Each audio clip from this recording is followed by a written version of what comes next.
Hey there, how you doing? Conflict and Courage, July 13th, Disgraceful Monuments. And this is about King Josiah, and I love King Josiah. That's why I named my second born son after King Josiah, because he just wanted to do what was right. Ecclesiastes 10, verse 5 and 6, there is an evil which I have seen under the sun, as an error which proceedeth from the ruler. Folly is set in great dignity. In the days of King Josiah, a strange appearance could be seen opposite the temple of God.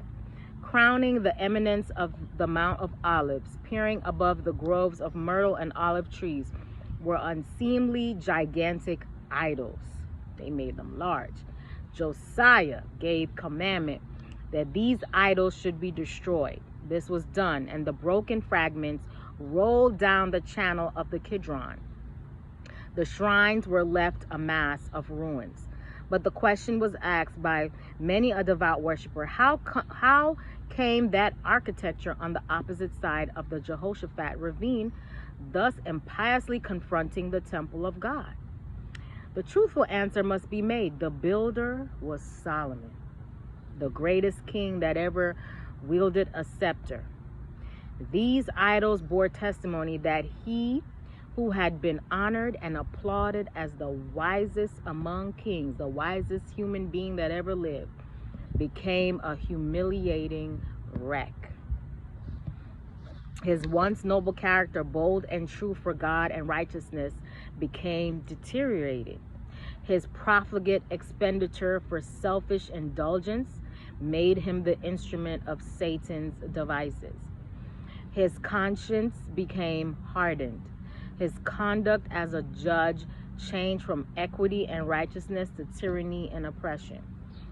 Solomon tried to incorporate light with darkness, Christ with Belial, purity with impurity.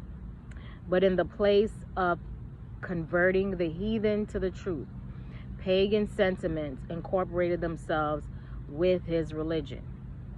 He became an apostate. The marks of Solomon's apostasy lived ages after him. In the days of Christ, the worshipers in the temple could look just opposite them upon the Mount of Offense and be reminded that the builder of their rich and glorious temple, the most renowned of all kings, had separated himself from God and reared altars to heathen idols, that the mightiest ruler on earth had failed in ruling his own spirit. Solomon went down to death a repentant man, but his repentance and tears could not efface from the Mount of Offense the signs of his miserable departure from God.